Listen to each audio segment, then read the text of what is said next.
Good morning students. तो आज का विषय हमारा हिंदी और ये हमारी बुक व्योम हिंदी व्याकरण कक्षा 1 पेज नंबर 12 यानी 12 चैप्टर नंबर 3 मात्राएं और संयुक्ताक्षर।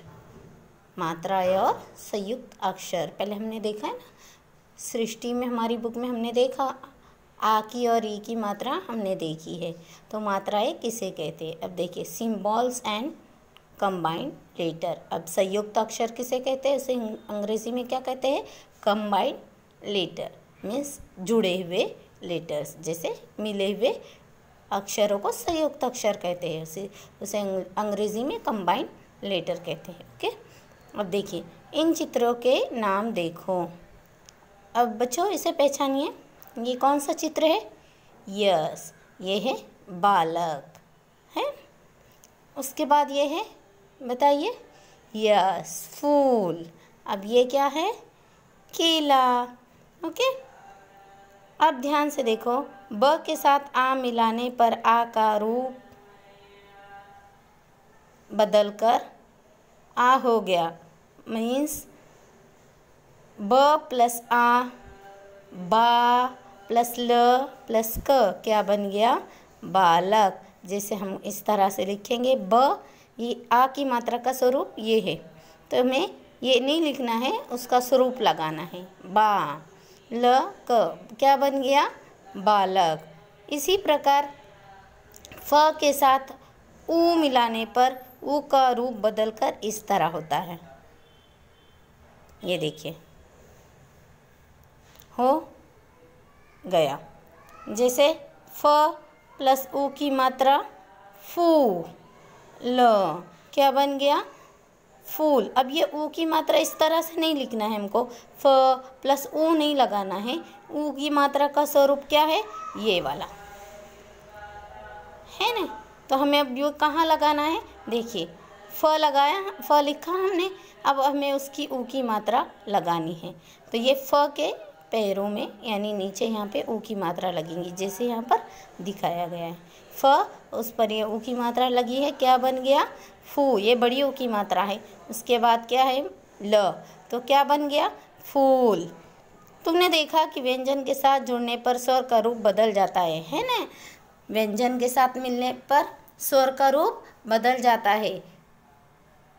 इस बदले हुए रूप के लिए कुछ संकेत बने हुए हैं। स्वर के लिए जिस संकेत का प्रयोग किया जाता है उसे उस स्वर की मात्रा कहते हैं, है ना। आ की मात्रा, ई की मात्रा, ऊ की मात्रा कहते हैं ना। तो जैसे स्वर के साथ क पर आ की मात्रा लगाने से बन गया का, तो हम क्या कहेंगे, क पे आ की मात्रा का, तो उसे उस स्वर की मात्रा कहते हैं। ओके, अब देखिए पेज नंबर 13 यानी 13।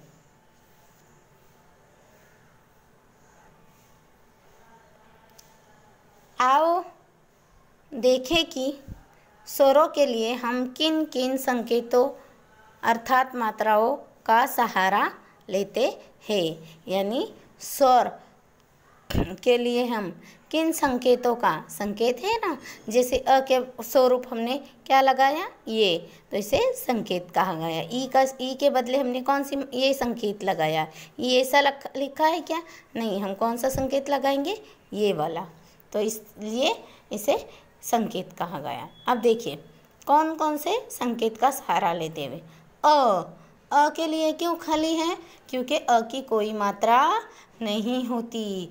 क पर अ की मात्रा मतलब क पे कुछ लगा है कि बिल्कुल नहीं।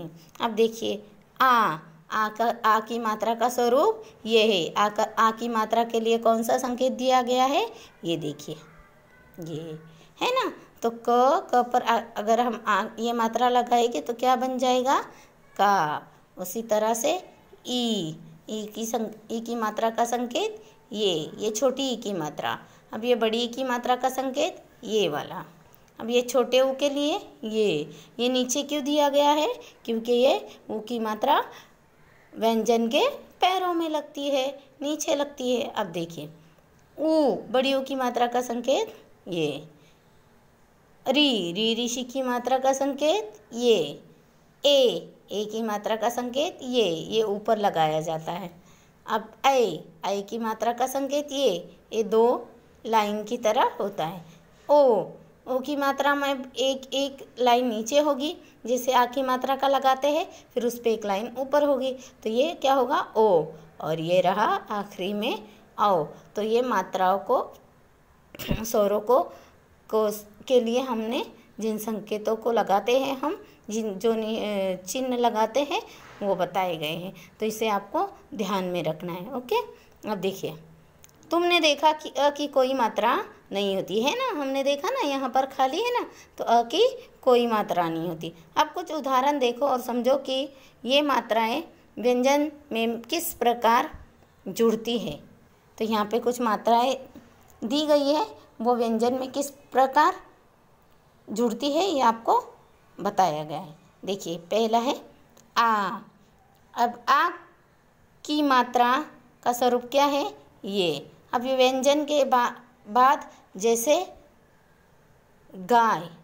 अब ये देखिए ग के बाद क्या लगी है ये आ की मात्रा, तो क्या बन गया गा गाय। यहाँ पे आ की मात्रा, आ का स्वर लगने से ग का क्या उच्चारण हुआ गा गाय। उसी तरह ई की मात्रा का स्वरूप ये है। व्यंजन के पहले जैसे अब ई की मात्रा कब लगती है, तो मैंने बताया ना आपको, व्यंजन से पहले लगती है। जैसे ये ब से पहले लगी है व्यंजन, ब से पहले लगी है ई की मात्रा। छोटी ई की मात्रा व्यंजन से पहले लगती है और बड़ी ई की मात्रा व्यंजन के बाद लगती है, तो क्या बन गया बिल। उसी तरह बड़ी ई की मात्रा का स्वरूप यह है, व्यंजन के बाद जैसे त पर बड़ी ई की मात्रा लगी है, तो क्या बन गया तीर, इसमें बड़ी ई की मात्रा लगी है। ऊ की मात्रा ये देखिए पैरों में लगती है। व्यंजन की मात्रा जैसे व्यंजन के नीचे जैसे प पे छोटी ऊ की मात्रा लगी है, क्या बन गया पू ल। अब देखिए बड़ी ऊ की मात्रा, ये रहा उसका स्वरूप। व्यंजन के नीचे जैसे भ पे बड़ी ऊ की मात्रा भू ल, जैसे हमने पहले फूल भी देखा। री ऋषि की मात्रा देखिए इसका स्वरूप।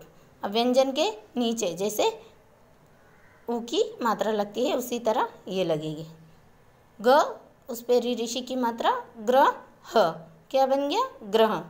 उसी तरह ए की मात्रा देखिए ये ऊपर लगी, व्यंजन के ऊपर जैसे ज पर ए की मात्रा जेल। उसी तरह आई की मात्रा व्यंजन के ऊपर, तो प पे आई की मात्रा र पैर। ओ की मात्रा व्यंजन के बाद जैसे ये म पर ओ की मात्रा मोर। औ की मात्रा, या औ की मात्रा का स्वरूप व्यंजन के बाद जैसे कौन। ओके, अब देखिए ये भी जानो, र के साथ ऊ या ऊ की मात्रा अलग ढंग से जुड़ती है। ऊ या ऊ से उल्लू या ऊ से ऊन की मात्रा व्यंजन के साथ उनके पैरों में पड़ जाती है, जबकि र के साथ जुड़ने पर उसके पेट में घुस जाती है। देखिए सब में तो हमने देखा कि ऊ की मात्रा कहाँ लगी है पैरों में, लेकिन र पे कहाँ जाती है वो उसके पेट में, यानी बीच में लगती है। जैसे र प्लस ऊ की मात्रा, तो क्या बन गया ये रू। उसी तरह क्या बन गया है रुपया। उसी तरह र प्लस बड़ी ऊ की मात्रा, ये भी कहाँ लगी है यहाँ पेट में। देखिए ये स्वरूप, तो आपको इसे ध्यान में रखना है। ओके।